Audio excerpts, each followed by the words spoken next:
Welcome जी, आप देख रहे हैं चैंपियंस ट्रॉफी हंगामा। दिस इज योर होस्ट इस्मा असलम और स्टूडियो में हमें ज्वाइन किया है सकलैन मुश्ताक, इंजमामुल हक, हमारे दो लेजेंड्स ने। और क्या ही थ्रिलिंग मैच आज हमने विटनेस किया है।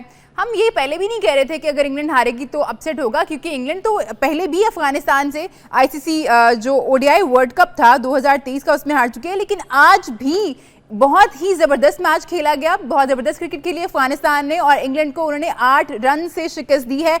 बड़ी जीत है ये अफगानिस्तान के लिए। इंजी भाई, आपसे मैं बात की शुरुआत करना चाहूँगी। आज हमने देखा बड़ी क्वालिटी क्रिकेट खेली है अफगानिस्तान ने। टॉस जीता था उन्होंने और पहले बॉलिंग पे आए थे। क्या क्या कहना चाहेंगे आपके इस तरह की जो विक्ट्री है वो कितनी मायने रखती है अफगानिस्तान के कैंप में? अच्छा, सॉरी आज के मैच में जो सारों से ख़ास बात थी ना, परफॉर्मेंस है कि जी 177 रन हुए हैं, उमर ज़ई ने जी 5 आउट किए हैं, ये परफॉर्मेंस अपनी जगह है। लेकिन मैच एक जगह ना प्रेशर वाला हो गया था। अब नफ्स को कंट्रोल करना था कि जी कौन करता है। हालांकि एक टाइम में 2 से 3 दफ़ा मैच है ना इंग्लैंड के ड्रेसिंग रूम में था एक किस्म का कि इस पिच पे 7.5 और 8 रन की एवरेज कुछ नहीं थी जी। लेकिन अफगानिस्तान ने ना गिव अप नहीं किया, फाइट जारी रखी जी। जो इनकी टीम में सारों से ज़बरदस्त परफॉर्मेंस देखने में आई कि जो जिस टाइम टेंस सिचुएशन थी, ये नहीं हुआ कि जी इन्होंने छोटी टीम है कि जी हम अपना गिव अप कर दें। जिस तरह आज हमारे कोच ने कहा है कि जी हम अनएक्सपीरियंस टीम थी तो इसलिए हम नहीं जीत सके। तो अफगानिस्तान ने गिव अप नहीं किया इस चीज़ पे, उन्होंने वहाँ से फाइट की है 2 से 3 दफ़ा। जिस टाइम ये लग रहा था कि जी इंग्लैंड मैच जीत गया, वहाँ से उन्होंने कम बैक किया। ये आज अफगानिस्तान की ना ये वाली जो जीत है ना, ये सारों से बड़ी है। ये नहीं कि जी उसने ये इब्राहिम ने 177 किया है, जितनी भी तारीफ़ की जाए कम है कि जी उसने आके खेला है। और मज़ेदारी की बात यह कि 121 के स्ट्राइक रेट से खेल रहे थे इंग्लैंड के ख़िलाफ़ और ज़बरदस्त है।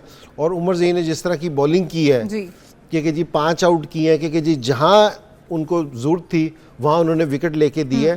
तो मेरे ख्याल में कि जी इस जीत से ना जो इन्होंने इंग्लैंड के खिलाफ वर्ल्ड कप में हासिल की थी ना, उसके मुकाबले में ये बहुत बड़ी जीत है। क्योंकि वो ये बात है जो आप कह रहे हैं ना कि मुकाबला बड़ा शानदार किया। और क्योंकि ऐसा है कि जी प्रेशर वाला मैच था। एक आप खेलते हैं ना, आप स्टेट जीत जाते हैं, स्टेट हार जाते हैं। ये मैच है ना, कभी इंग्लैंड के पास था, कभी अफगानिस्तान के पास था, नफ्स का मैच हो रहा था। तो ये इन्होंने ना बड़ी ज़बरदस्त ये लैग करते थे इस चीज़ में। तो अब मुझे दिख रहा है कि जी ये इस चीज़ में ना बेहतर हुए हैं। और वो इसलिए नज़र आ रहा है कि ये जितने भी प्लेयर्स हैं ना कि इनके ये अब है ना लीग्स खेलते हैं जाके, वहाँ प्रेशर सिचुएशन में खेल के ना ये वाली चीज़ इन्होंने सीखी है। तो ऑस्ट्रेलिया को भी 2 दिन के बाद केयरफुल रहना पड़ेगा। मेरे ख्याल में लास्ट टाइम तो बच गए थे, लास्ट टाइम तो बच गए, तो इस टाइम क्या मुकाबला होगा। सकी भाई, आप 325 का टोटल लगाएं बोर्ड पे, आप टॉस जीतें, आप ड्यू के होते हुए भी अपनी स्ट्रेंथ पे जाएं, आप कहें कि हम बॉलिंग बाद में करेंगे पहले बैटिंग करते हैं, आप 3 पे 37 स्कोर पे आपकी 3 विकेटें भी गिर जाएं, लेकिन फिर भी आप इतना शानदार खेलें और गिव अप ना करें, तारीफ तो बनती है आज इनकी। बिल्कुल, डेफिनेटली। देखिए मैं अक्सर ये कहता हूँ कि 4 किस्म के जो लोग हैं ना, कैटेगराइज अगर किया जाए, टीमें या लोग, टीम को भी कह सकते हैं और प्लेयर को भी कह सकते हैं। स्किल्स तो होती हैं, आप स्किल्स को देख रहे होते हैं, स्किल्स एग्जीक्यूट कैसे करनी। तो स्किल्स को एग्जीक्यूट करने के लिए नंबर 1 पे जो आता है वो अक्लमंद बहादुर होता है। अक्लमंद भी होता है और बहादुर भी होता है। अब आपके पास स्किल्स हैं तो आप अक्लमंदी से और बहादुरी से स्किल्स को एग्जीक्यूट करते हैं as a player, as a team. Number 2 पे जो होता है ना वो अक्लमंद मगर बुज़दिल। अच्छा, बुज़दिल की परसेंटेज होती है थोड़ी सी, यानी कि बहुत ही बुज़दिल है, मगर इसकी अक्लमंदी जो है ना इसकी बुज़दिली को छुपा देगी, फिर भी ये बहुत अच्छे फैसले कर जाएगा, बहुत अच्छी एग्जीक्यूशन कर जाएगा। नंबर 2 पे आएंगे, अपनी अक्लमंदी से बुज़दिली को छुपा जाएगा, ओवरकम कर जाएगा। अब बुज़दिली की परसेंटेज है।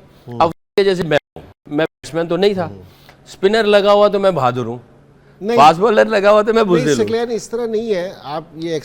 आप है ना घर से बाहर दलेर है, घर के अंदर बुज़दिल है। इसको इस तरह अगर कर ले तो ज्यादा बेहतर है। फास्ट बॉलर और स्पिनर को छोड़े, किचन के अंदर मैं बुज़दिल नहीं हूँ। जैसे दहलीज घर की जब मैं टाप लेता हूँ, क्रॉस कर लेता हूँ, मैं बुज़दिल हूँ। जैसे ही मैं किचन में जाता हूँ मैं बहादुर हो जाता हूँ। क्या बात है। क्योंकि वहाँ बचत है। अच्छा, नंबर 2 पे जो है अक्लमंद बुज़दिल। अब जैसे मैं हूँ, मैं बैट्समैन नहीं हूँ, स्पिनर्स पे मैं दिलेर हूँ, मुझे कोई खौफ नहीं है, मैं खेल लूंगा। फास्ट बॉलर आएगा और जब वो मेरे चेहरे की तरफ आएगा मैं बुज़दिल हो जाऊंगा। या करंट सिचुएशन में जाऊंगा तो फिर मैं स्पिनर्स पे भी बुज़दिल होना शुरू हो जाऊंगा कि यार अब आउट होने का चांस आ गया। और अगर प्रेशर नहीं है तो मैं दिलेर हूँ। तो इसकी परसेंटेज होती है, कुछ एरियाज में कोई बुज़दिल होता है, बट उसकी अक्लमंदी जो है वो उसको कहीं ना कहीं रास्ता निकाल देती है। तो नंबर 2 पे जो आते हैं वो अक्लमंद होते हैं, बुज़दिली की कुछ परसेंटेज होती है, वो उसको मैनेज करते हैं। नंबर 3 पे होते हैं बहादुर होते हैं वो, बट बेवकूफ़ होते हैं। अब उनकी बेवकूफ़ी उसकी बहादुरी को ले जाएगी। स्किल्स है, बहादुर है, बेवकूफ़ है, तो इसका अगर आप पैकेज बनाएंगे तो आप कहेंगे ये इसकी बेवकूफ़ी, इसकी बहादुरी और स्किल्स को जो है ना वो उस तरह वो नहीं एग्जीक्यूट होने। नंबर 4 पे होते हैं बुज़दिल और बेवकूफ़।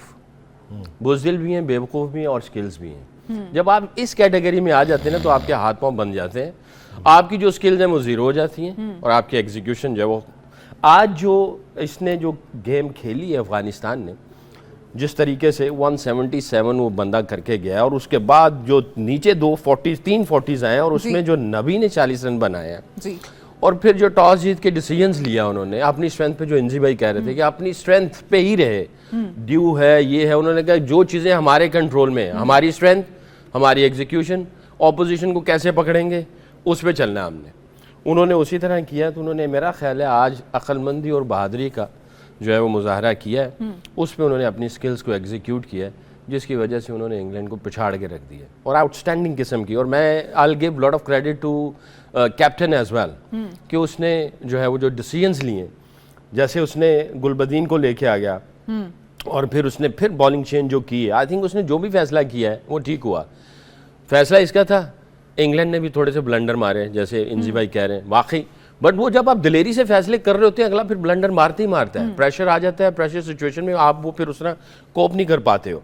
और फिर इस तरह आप देखें इंग्लैंड का वाकई इंजी भाई सही कह रहे हैं कि 2-3 दफ़ा ऐसा था कि सारा कुछ इनके हाथ में था, बड़े आराम से इनका टेम्पो बना हुआ था, मगर इन्होंने दिलेरी के साथ, अक्लमंदी के साथ अपनी स्किल्स को एग्जीक्यूट किया और बेबाक होकर उन्होंने फैसले किए। नहीं वो इसलिए ये वाली चीज़ है कि आप जिस टाइम मैच देख रहे थे ना, जिस टाइम रूट खेल रहा था और दूसरे खेल रहे थे, 7.5 पौने 8 रन की एवरेज चाहिए थी।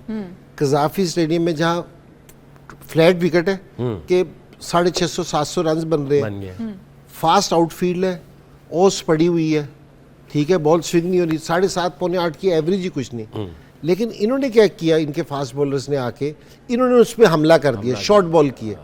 जो वो इनका कप्तान था, क्या नाम है उसका, जोस बटलर को इन्होंने शॉर्ट बॉल पे आउट किया, ठीक है। इन्होंने आते ही उसको शॉर्ट बॉल करने शुरू किए कि हमला, ये डिफेंड पे नहीं गए कि जी हम बच जाएं, कि रन्स बचा लें। इन्होंने ये वाली प्लानिंग इन्होंने बड़ी ज़बरदस्त की कि वाकई सही बात है कि दिलेरी भी की और अक्लमंदी के साथ इन्होंने कहा कि जी हम बचने से हमारा काम नहीं होगा, इन्होंने कहा कि जी हमें हमला करना पड़ेगा और इन्होंने हमला ही किया। तो वो वाली क्रूशल विकेट, वरना अगर वो 3 से 4 ओवर और खेल जाते ना तो मैच उधर ही ख़त्म हो जाना था, 10 ओवर पहले ना मैच ख़त्म हो जाना था।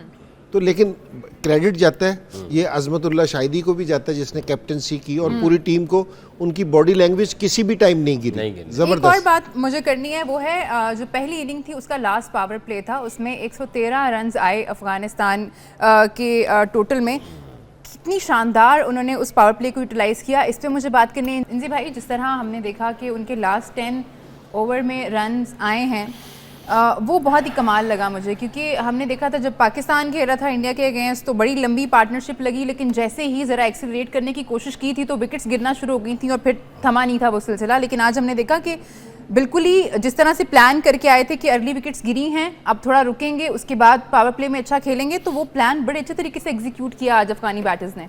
देखिए ये जैसे इनके 3 आउट हो गए थे ना, 3 आउट होने के बाद इन्होंने बड़ी हिट नहीं मारी, स्ट्राइक रोटेट की। हमारी जो सारों से बड़ी प्रॉब्लम आ रही थी ना कि हम स्ट्राइक रोटेट नहीं कर रहे थे, हमारा जो इशू आ रहा था वो डॉट बॉल्स का आ रहा था कि हम डॉट बॉल्स बहुत ज़्यादा खेल रहे थे, तो ये बहुत ज़्यादा इशू आ रहा था। तो यहाँ जो अभी कोहली की भी जो इनिंग्स थी उसने भी 7 चौके मारे थे, बाकी स्ट्राइक रोटेट किया था। ये पहली चीज़ है कि चौके अक्सर लूज बॉलों पे लगते हैं, बहुत कम होते हैं कि जी आप अच्छी बॉल पे चौका मारते हैं, वरना आप स्ट्राइक रोटेट करते हैं ना जिस टाइम, उस टाइम फिर बॉलर आपको लूज बॉल देता है जिस पे आप है ना बड़ी हिट मारते हैं। तो इनकी सारों से बड़ी क्वालिटी ये थी, जिसने 177 किया ना उसका स्ट्राइक रेट भी 121 का है। जिस टाइम उन्होंने अपनी बेस मजबूत कर ली कि जी एक दफ़ा ले गए निकाल के, तो नीचे से ये उमर ज़ई ने और नबी ने जो अपना ये किया ना 40-40, एक ने 24 बॉलों पे 40 किया, एक ने 31 बॉलों पे 41 किया है, ये थे ना, ये एकदम है ना अपनी टीम को ऊपर ले गए। क्योंकि जो इनका, मुझे ऐसा लगता था इनका टारगेट था कि जी हमने 300 प्लस करना है, तो ये अपने टारगेट पे ना उधर से पहुंच गए। और सारों से अच्छी आज अफगानिस्तान ने जो क्रिकेट खेली है ना, बैटिंग में भी बॉलिंग में भी, देखना शुरू में इनके 3 आउट हो गए थे, इन्होंने वहां भी गिव अप नहीं किया, ये लेके चले अपनी टीम को। और जिस टाइम भी ये सेट हो गए, दूसरा राशिद खान बीच में आया, राशिद खान स्लो खेला उसके साथ, लेकिन सिंगल खेले, बैट्समैन ही था, उनको अपने ऊपर कॉन्फिडेंस था कि जी लास्ट के जो ओवर आएंगे ना तो हम इनको फेंटा दे देंगे, और उन्होंने इनको फेंटा दिया। तो नीचे से वही हुआ जो उन्होंने अपना टारगेट सेट कर रखा था, तो वो उधर पहुंच गए। क्योंकि जी उन्होंने, आप टीम जिस टाइम खेलती है ना तो 2 हाफ में खेलती है, जिस टाइम आप पहला हाफ अपना टारगेट रखते हैं ना, उन्होंने अपना पहला हाफ में वो कॉन्फिडेंट थे कि जो हमने अचीव करना था वो हमने अचीव कर लिया है, हम अपने उस पर चले गए, तो अब हमारी बॉलिंग डिफेंड कर लेगी। और दूसरी जो आज इनकी ख़ास चीज़ थी, इनकी फील्डिंग में एग्रेशन बहुत ज़बरदस्त थी। कि अगर आप देखें ना, जिस टाइम भी 7-8 रन की भी एवरेज थी, तो ये इनकी बॉडी लैंग्वेज नहीं गिरी। तो आज इन्होंने जीता नहीं है, आज इन्होंने कोई डिफरेंट काइंड की क्रिकेट खेली है। जिस तरह बड़ी टीम, जिस तरह ऑस्ट्रेलिया खेलती है ना क्रिकेट, क्योंकि जी तगड़ा होके, क्योंकि जी इंटेलिजेंट, जो इस तरह सकलैन कहता है, और दिलेरी वाली, तो दोनों चीज़ें इन्होंने खेलनी है। तो अब यही वाली क्रिकेट हम देखते हैं कि जी ऑस्ट्रेलिया से इनका टफ मैच है, वो भी इसी तरह की क्रिकेट खेलते हैं, मैच होने तो वाला है, इंटरेस्टिंग मैच होगा। एक कॉलर है हमारे साथ, हमें सुन पा रहे हैं आप? हेलो जी, कौन बात कर रहे हैं, कहाँ से बात कर रहे हैं? मैं अली बात कर रहा हूँ लाहौर से। जी, कुछ पूछना चाहेंगे? हाँ जी, जैसा कि आपने देखा होगा आज का मैच अफगानिस्तान और अफगानिस्तान का मैच, कि अफगानिस्तान एक बहुत नीचे टीम है, कि अब वो आके अपनी क्रिकेट खेलती है और पता चलता है कि 350 स्कोर मार रही है वो, ठीक है ना। पाकिस्तानी टीम इतना स्कोर क्यों नहीं कर पा रही? मेरे दोनों लेजेंड से ये सवाल है। ठीक है जी, आपका सवाल हम तक पहुंच गया है, और हम आपको जो है खिलाड़ी की तरफ से एक बहुत ही प्रीमियम क्वालिटी बैट भी जो है वो आप तक पहुंच जाएगा। आप पीछे ज़रूर अपना एड्रेस वगैरह नोट डाउन करा दीजिएगा। सकी भाई, काफ़ी मासूमाना सवाल है उनका, हमारी टीम क्यों नहीं कर रही है, बाकी सारी टीम्स कर रही हैं। अच्छा, वैसे आपको उनका ये वाला सवाल बहुत पसंद आया कि आपने सवाल करने भी उनको एक प्रीमियर क्वालिटी का बैट दे दिया। हमने दे दिया, ये सवाल अच्छा था उनका। ये सवाल भी प्रीमियर क्वालिटी का था। पूछे ये खिलाड़ी है कि नहीं है? अब तो आई थिंक चले गए हैं वो, लेकिन नेक्स्ट टाइम जब आप कॉल करेंगे तो बताना है आपने कि आप खिलाड़ी हैं या नहीं। तो इसीलिए फिर खिलाड़ी का बैट जरूर उन तक पहुंच जाएगा। खिलाड़ी का बैट जरूर जाएगा जी। देखें जी, अब मेरा ख्याल है पिछले कोई चंद दिनों से बहुत सारी ये बातें हो गई हैं, कौम भी मायूस है, हम भी मायूस हैं। एक्सेप्ट करना पड़ेगा। जब तक अगर आप एक्सेप्टेंस के उस साइड पे नहीं जाएंगे ना, डिनाइल पे रहेंगे, तो इम्प्रूवमेंट नहीं होगी। मान लेना चाहिए हमारी बहुत सारी चीज़ें सही नहीं थी। टॉप पे जो है वो प्रेपरेशन ठीक नहीं थी, उसके बाद सारी ट्रिकल डाउन करके सारे इश्यूज आए हैं। जब प्रेपरेशन हो जाती है ना, तो आप सारे बॉक्सेस टिक करते हैं प्रेपरेशन के, और उसके बाद जाके एग्जीक्यूशन होती है। और जब प्रेपरेशन ठीक नहीं होगी तो एग्जीक्यूशन ठीक नहीं हो सकती है। पहला काम जब ठीक होगा, दूसरा काम ठीक होना शुरू हो जाएगा। तो प्रेपरेशन जो है वो आई थिंक वो नहीं थी। अब प्रेपरेशन जो करनी है, ये किस वक्त करनी है, ये बड़ा इम्पोर्टेंट है। 10 दिन में प्रेपरेशन होती नहीं है। आप मेगा इवेंट में जा रहे हैं, पूरी दुनिया जो है वो उसकी तैयारी कर रही होती है, किस अंदाज से तैयारी करती है और हम किस अंदाज से तैयारी करते हैं, ये देखना पड़ेगा। और अगेन बार बार आती है, 3 चीज़ें हैं, क्वालिटी, क्वांटिटी और कंटिन्यूटी। ये 3 चीज़ें हैं। आपने क्वालिटी बढ़ानी है तो उसकी कंटिन्यूटी नहीं तोड़नी चाहिए। जब कंटिन्यूटी चलती रहेगी तो क्वालिटी बढ़ेगी। और फिर उसकी क्वांटिटी कितनी होनी चाहिए, तो क्वांटिटी भी उसमें चलनी चाहिए, तो फिर जाके क्वालिटी बढ़ती ना। अब आप जैसे फ़र्ज़ किया, मैं अपनी स्किल इन्हांस करना चाहता हूँ, तो मुझे कम अज़ कम जो क्वांटिटी है बॉलिंग की, वो मुझे उतनी करनी है कि जो मेरी क्वालिटी को इन्हांस कर दे और उसकी कंटिन्यूटी भी रहे। ये नहीं कि मैं एक हफ्ता प्रैक्टिस करूं और 2 हफ्ते ना करूं, तो उसकी कंटिन्यूटी भी है, तब जाके क्वालिटी बढ़ती है। तो इन सब का ताल्लुक प्रेपरेशन से है, as a team, as a player, हर किस्म की प्रेपरेशन। हफ्ते 10 दिन के अंदर, महीने के अंदर प्रेपरेशन नहीं होती। अभी अनिल कुंबले का एक, मेरा ख्याल है मैंने कहीं पढ़ा सोशल मीडिया पे, उसने अभी कह दिया, हालांकि वो बहुत अच्छी क्रिकेट खेल रहे हैं, उसने कहा ठीक है हमारी टीम बहुत अच्छा खेल रही है, मगर इनको भूलना नहीं चाहिए कि अगला जो आईसीसी का टूर्नामेंट है उसकी तैयारी के लिए अगर हमें कुछ अच्छे इकदाम करने पड़ जाएं, यानी उसने एक मैसेज क्लियर दिया हुआ कि किसी को बिठाना, मूव ऑन करना, उसको सामने रखते हुए तैयारी कैसे करनी है, तो उसके लिए आपको बेबाक होना चाहिए। हालांकि वो अच्छा क्रिकेट खेल लें जी। तो ये चीज़ें जो है ना, प्रेपरेशन सबसे इंपॉर्टेंट चीज़ है। अगर वो ठीक नहीं है ना, फिर कुछ नहीं ठीक हो सकता। ठीक है जी, हमें बात करनी है कि आज इंग्लैंड से कहाँ मिस्टेक हुई है, क्योंकि जिस तरह से वो खेलते हैं बेसबॉल, ये वाला जो है फॉर्मेट उनको बहुत सूट करता है और उनको तो अच्छी कारकर्दगी दिखानी चाहिए थी, लेकिन कहाँ जो माइनर मिस्टेक्स हैं वो कहाँ हैं कि पहले दोनों मैचेस तो ज़ाहिर है इस टूर्नामेंट से बाहर हो गए। इसमें हमें बात करनी है, बात करेंगे कि इंग्लैंड से कहाँ गलती हुई है, क्योंकि ग्रुप स्टेज से ही बाहर हो जाएंगे, 2 मैचेस तो हार चुके हैं। इनसे भाई क्या लगता है, एक तो आपने पॉइंट आउट किया था कि उनकी जो बॉलिंग यूनिट था वो उस तरह से पार्ट टाइमर के साथ जा रहे थे 10 ओवर्स करने के लिए।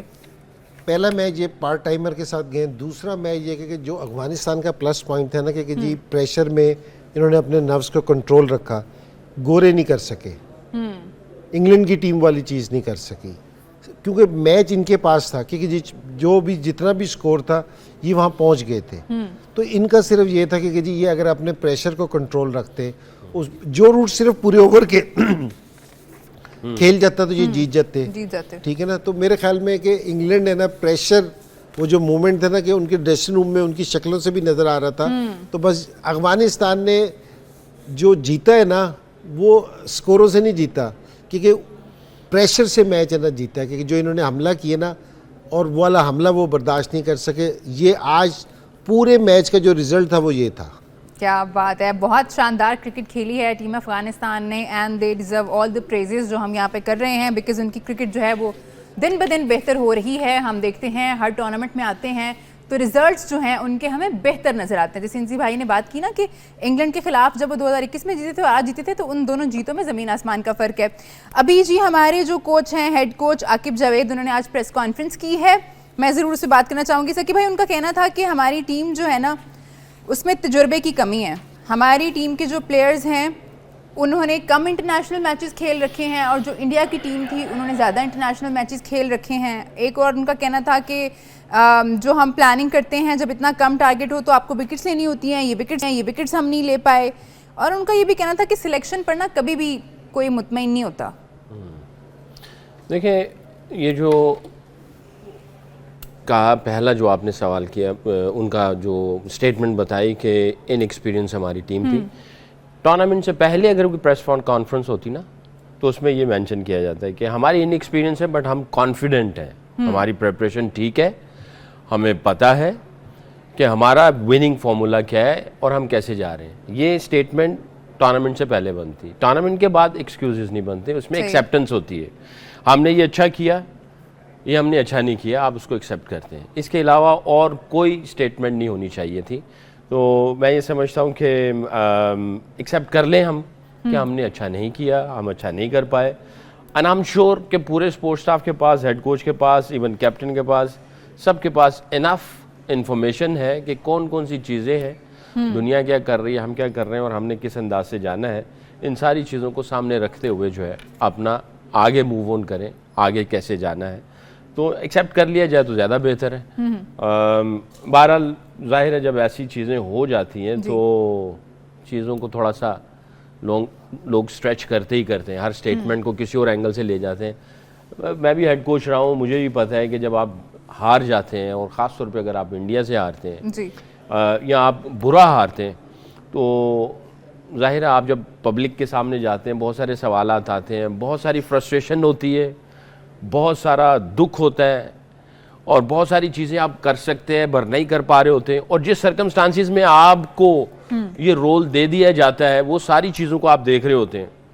एक चीज़ को देखना पड़ेगा, आई एम नॉट बैकिंग या I am not supporting, but एक रियलिस्टिकली बात कर रहा हूँ आकिब भाई की। एज ए इंटरम मैंने भी थोड़ा सा काम किया था। इंटरम जब आप जाते हैं तो उस वक्त आपके काफ़ी हाथ बंधे होते हैं, interim as a interim head coach. अच्छा, टीम क्या करती है, इंटरम है, पता नहीं इसने रहना है नहीं रहना, कितना रहेगा, और इंटरम जो है वो भी कहता है यार इंटरम हूँ, आगे पता नहीं जाना है नहीं जाना, और पीछे जितनी भी चीज़ें हुई होती हैं उन सारी चीज़ों के साथ जब एज ए इंटरम आता है ना, तो वो चीज़ें क्लैरिटी नहीं होती है। जब क्लैरिटी नहीं होगी तो आपके अंदर एक्स्ट्रा स्किल्स होंगी ना, जब एक्स्ट्रा स्किल्स से मुराद यानी आप ऐसी सिचुएशन में 4, 5, 6 दफ़ा जब गए होते हैं एज ए इंटरम, तो उसमें से जो लर्निंग्स होती हैं आप फिर चीज़ों को टैकल कर लेते हैं। तो मेरे लिए भी बड़ा मुश्किल था एज ए इंटरम। तो इंटरम जो है वो आपके हाथ बंधे होते हैं, प्रेपरेशन उस तरह नहीं होती है, और शॉर्ट टाइम होता है, प्लानिंग के लिए आपके पास इनफ एविडेंस नहीं होते हैं, और फिर जब आप जाते हैं तो जाहिर है फ्रस्ट्रेशन और ये सारा कुछ, और माशाल्लाह जो फिर आगे प्रेस कॉन्फ्रेंसेस होती हैं, लोग बैठे जो होते हैं वो डिफरेंट इंटेंशंस के साथ होते हैं, वो चीज़ों को एग्रीवेट करने की कोशिश करते हैं। फिर आपको पता है कि कल को आपने प्लेयर्स के साथ बैठना है, अगर इंटरम से परमानेंट हेड कोच जाते हैं तो यहाँ पे आप अगर कुछ भी बात कह देंगे तो हेड कोच जब जाएंगे तो वो ड्रेसिंग रूम कैसे शेयर करेंगे उन्हीं प्लेयर्स के साथ जी। और अगर चले आप हेड कोच नहीं भी जाते हैं, फ़र्ज़ किया आगे साल, 1.5 साल, 2 साल, 3 साल के लिए नहीं जाते हैं, कहीं ना कहीं किसी ना किसी ड्रेसिंग रूम में जाना ही जाना है, फिर आप उस वक्त कैसे करेंगे? तो बहुत एक अजीब सी सिचुएशन में आप आ जाते हैं। तो वहाँ पे जो है वो वही मैंने आपको कहा कि अगर आप ऐसी सिचुएशन में से गुजर के गए हो तो फिर आप नपी तुली बात करते हैं, आपकी स्टेटमेंट में जो है ना वो रियलिस्टिक भी होता है, एक्सेप्टेंस भी होती है, और आप एक क्लियर मैसेज भी दे देते हैं। ठीक है, फिर वो आप एक्सक्यूजेज या दूसरे रास्ते से नहीं जाते हैं। ठीक है जी, इसी प्रेस कॉन्फ्रेंस में हमें मजीद बात करनी है, क्योंकि आकिब जावेद साहब ने उनका कहना था कि वनडे में 7 बैटर्स और 4 बॉलर्स की कॉम्बिनेशन के साथ जाया जाता है, और चूंकि साइम अयूब जो थे वो ज़ाहिर इंजर्ड थे, वो टीम का हिस्सा नहीं थे, तो इसलिए उनकी जगह पे खुशदिल शाह को शामिल किया गया था। तो ये समझ नहीं आई मुझे, कुछ साइम की जगह खुशदिल शाह। आकिब जावेद ने जो आज प्रेस कॉन्फ्रेंस की है head coach Pakistan cricket team के, इंजी भाई आप हमने बात कर ही रहे थे, जो उन्होंने स्टेटमेंट्स आज दी हैं उस पर क्या कमेंट करना चाहेंगे, और स्पेशली इस बात पे कि वो कह रहे हैं कि वनडे में 7 बैटर्स और 4 बॉलर्स की कॉम्बिनेशन के साथ आप जाते हैं, क्योंकि साइम नहीं थे तो इसलिए हम खुशदिल शाह के साथ गए। नहीं, बहुत अच्छी, मेरे ख्याल में ओवरऑल उन्होंने प्रेस कॉन्फ्रेंस बहुत अच्छी की। सही है, काफ़ी लोग बहुत इन्जॉय किया उनकी प्रेस कॉन्फ्रेंस, और उन्होंने पूरा एक नक्शा खींचा कि जी किस तरह हम हारे हैं। और 7 और 4 का तो नहीं मसला, लेकिन मैं ये सुन के ना ज़रूर खुश हुआ हूँ कि जी हमारी टीम अनएक्सपीरियंस थी तो इसलिए हम हार गए। इंटरनेशनल मैचेस नहीं खेले हुए ना लड़कों ने अपने, तो सारों से बेहतर जिस तरह सकलैन ने कहा था ना जी कि जी हम हार गए, हम अच्छी क्रिकेट नहीं खेल सके। और देखिए ये सिलेक्शन भी है ना, सारों को पता है कि सिलेक्शन में हम स्पिनर्स नहीं लेके गए थे, ठीक है, और वो इसलिए कह रहा हूँ कि यही फास्ट बॉलर सकलैन हमारे टेस्ट मैचेस में थे, तो हमने स्पिन ट्रैक बना के ना तो हम जीते थे, क्योंकि ये फास्ट बॉलर्स उधर भी हमारे काम नहीं आ रहे थे, क्योंकि जी इतनी अच्छी ये शेप में नज़र नहीं आ रहे थे, जो भी आप कह लो। तो उसके साथ ही आप है ना ये वनडेयर्स में आ रहे हो और आप एक स्पिनर्स लेके आ रहे हो, और टेस्ट मैच में आप इसी कंडीशंस में स्पिनर्स के साथ जीत रहे हो। तो अगर आप उसके बाद ये कहेंगे कि जी आपकी सिलेक्शन सही थी, तो थोड़ी फिर समझने की ज़रूरत है बात को, ठीक है। तो आपसे मिस्टेक हो गई, सिलेक्टर से मिस्टेक हो गई कि जी वो सही सिलेक्शन नहीं कर सके, ठीक है ना। और दूसरी चीज़ ये है कि जी आप प्लान करते हैं कि जी आपने किस चीज़ से जीतना है। जिस टाइम आप 4 बॉलर से खेलते हो ना, जिस तरह आज अफगानिस्तान ने प्लान किया ना, आज की बात कर रहे हैं जी, उन्होंने प्लान किया कि हमने अपनी बॉलिंग से खेलना, ड्यू पड़नी थी बाद में, सारों को पता है कि ड्यू पड़नी थी, लेकिन उन्होंने कहा कि जी हमने अपनी बॉलिंग पे जीतना है, कि बॉलिंग उनका स्ट्रॉन्ग पॉइंट था। जिस टाइम आप 7 से 8 बैट्समैनों के साथ खेलते हो ना और 4 बॉलर्स के साथ, तो इसका मतलब है कि जी आप बैटिंग पे जोर देते हो कि जी बैटिंग से जीतना है, ये हमारा स्ट्रॉन्ग पॉइंट है, इससे जीतना है। तो वाली प्लानिंग भी नज़र नहीं आई, क्योंकि जी जहाँ 2 आउट हो गए तो वहाँ आपका जो बैट्समैनों का वो स्ट्राइक रेट ही बिल्कुल गिर गया। आज अफगानिस्तान के प्लेयरों का स्ट्राइक रेट देखूँ ना, इब्राहिम का, उसका 120-21 का स्ट्राइक रेट है, कि हालांकि 3 आउट हो गए थे, तो हमारा स्ट्राइक रेट भी नहीं। ओवरऑल है ना, हमें इस चीज़ को देखो, जिस टाइम आप अपनी गलती मान लेते हो ना, फिर आपकी इम्प्रूवमेंट शुरू होती है। आप जिस टाइम अपने मानते ही नहीं कि जी हम किसी चीज़ में गलती नहीं थे, आप ये कह रहे हो कि हमारी सिलेक्शन भी सही थी, कि जी लोग है ना मुतमईन नहीं होते, आप कह रहे हो कि हम तो सही थे, लोग गलत थे, लोगों की गलत तनकीद कर रहे हैं, ठीक है ना। और हम जो क्रिकेट बुरी खेले, हम बुरी नहीं खेले, हम अनएक्सपीरियंस हैं। तो आप इस तरह की बात करके ना कि जी लोग दुखे हुए हैं, मुश्किल में है, तो उसके बाद आप इस तरह की बात कर रहे हैं तो ये ज़रा मुश्किल है। अगर आप आके ये कहते हैं ना कि जी ठीक है, जो तो लोगों ने हमारे से तवक्को की थी हम उस पर पूरा नहीं उतर सके, उस म्यार की क्रिकेट नहीं खेल सके, हमारे से थोड़ी सी सिलेक्शन हमारी इतनी सही नहीं हो सकी हमारे से, तो इसमें कोई ऐसी बात नहीं है। अब जो जिन टीमों की सिलेक्शन सही भी हुई है ना, 8 में से एक टीम नहीं जीतना है।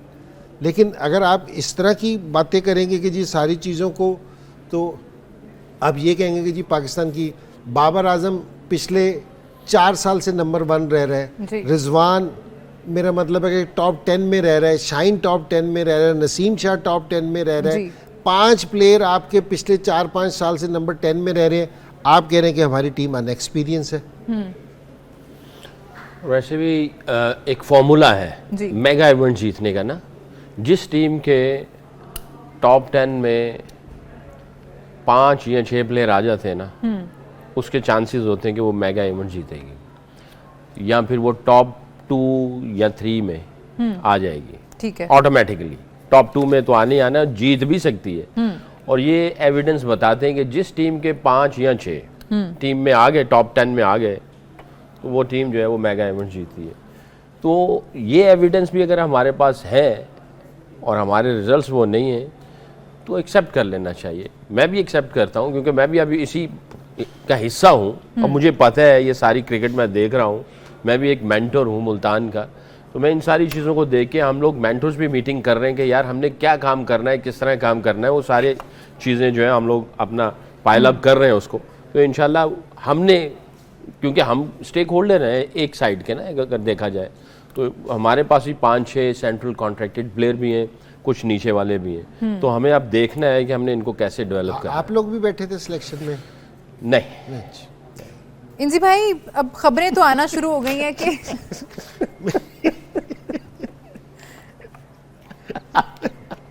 सकी भाई ने बताया हमें कि वो पार्ट ऑफ द प्रोसेस हैं। जब अगले साल इंशाल्लाह हम दोबारा T20 वर्ल्ड कप की ऐसी बैठ के ट्रांसमिशन कर रहे होंगे तो टीम अच्छा कर रही होगी, उम्मीद करते हैं, क्योंकि आकिब जावेद ने भी आज कहा है कि बेहतरी लानी है और इस प्रोसेस को कोई नहीं रोक सकता।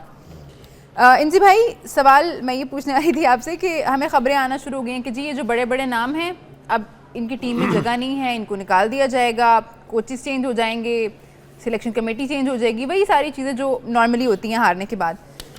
आपको क्या लगता है कि अब शुरुआत कहाँ से होनी चाहिए? सॉरी, मैं ये कह रहा हूँ कि जी आप किसी भी चीज़ की जल्दी ना करें, ठीक है ना, क्योंकि जी हारते साथ ही अगले दिन की जो स्टेटमेंट, अभी तक पाकिस्तान ने कल एक मैच खेलना है जी, आप जल्दबाजी ना करें कि जी मैं अगर किसी की प्रेस कॉन्फ्रेंस पे ये कहा है तो मेरा ये मकसद नहीं है कि जी उसको हटा दिया जाए, निकाल दिया जाए, कुछ कर दिया जाए। आप आराम से बैठ के सोचें कि जी हमारी क्रिकेट में बेहतरी किस तरह आ सकती है। जो जिस चीज से बेहतरी आ सकती है ना, वो कड़वा घूंट भी हो ना तो वो पीना पड़ेगा। अब सबसे पहले क्या करना चाहिए? आप देख रहे हैं कंडीशन बहुत ही ज्यादा सारों से पहले, उस दिन भी मैंने आपको बताया था कि जी आप सारों से पहले ये चीज डिफाइन करें कि आपने कौन से ब्रांड की क्रिकेट खेलनी है। सारों से पहले आप ये डिसाइड करें, ठीक है, कि हमने क्रिकेट खेलनी किस तरह की है। ओके, ठीक है। अभी तक मैं ये कह रहा हूँ कि जी लड़के जूनियर है या सीनियर है, मेरा ये ख्याल है कि जी हम उस ब्रांड की क्रिकेट ही नहीं खेल रहे जिस ब्रांड की क्रिकेट दूसरे लोग खेल रहे हैं। ठीक है, ठीक है। तो सारों से पहले ये डिसाइड किया जाए कि हम किस ब्रांड की क्रिकेट खेल रहे हैं, तो उसमें फिर कि जी कौन कौन लड़के फिट इन हो सकते हैं, ठीक है, और कौन लड़के। और मैं दूसरी चीज़ आपको ये बताऊं कि प्लीज़ हमारे पास कुछ ऐसे लोग हैं, यानी कि सकलैन सामने बैठे हैं, कि इनसे पूरी दुनिया फ़ायदा उठाती है। इसके अलावा भी और लोग हैं जिनसे दुनिया फ़ायदा उठाती है, ये बाहर जाके भी कोचिंग करते हैं। हम क्यों नहीं फ़ायदा उठाते अपनी टीम के लिए? और जहाँ पाकिस्तान टीम में जो बंदा स्पोर्ट्स स्टाफ का आता है या तो मैं सकलैन से बात कर रहा था, उसका एक विजन होना चाहिए, जी ठीक है ना। वो प्लेयर को वर्ल्ड क्लास तैयार करे। हमारे पास है ना कितने सारे हमारे पास वर्ल्ड क्लास प्लेयर क्यों नहीं बन रहे? ठीक है, क्योंकि वर्ल्ड क्लास प्लेयर है ना जी वो अपने विजन से बनता है, यहाँ से बनता है। ये नहीं कि जी तो टेक्निक पहले तो क्लैरिटी और टैलेंट है ना उसको एक लेवल तक लेके जाता है। वर्ल्ड क्लास बनने के लिए उसको कुछ और चाहिए। ठीक है, तो ठीक है, हमें है ना बैठ के सोचना पड़ेगा। ठीक है। थैंक हमें यू ना जी भाई, काफी प्रोग्राम का जो जी। वक्त है ना वो खत्म हो गया। थैंक यू सकी भाई, आपका भी, आप लोगों का भी बहुत शुक्रिया प्रोग्राम में हमारे साथ देने का। कल आपसे हमारी मुलाकात होगी। पाकिस्तान को इस इवेंट में अपना आखिरी मैच खेलना है रावलपिंडी में वर्सेस बांग्लादेश, उस पर हम बात करेंगे। हमें जरूर ज्वाइन कीजिएगा कल दोपहर 1 बजे। तब तक अपना बहुत ख्याल रखिए, देखते रहिए सिटी न्यूज़ नेटवर्क।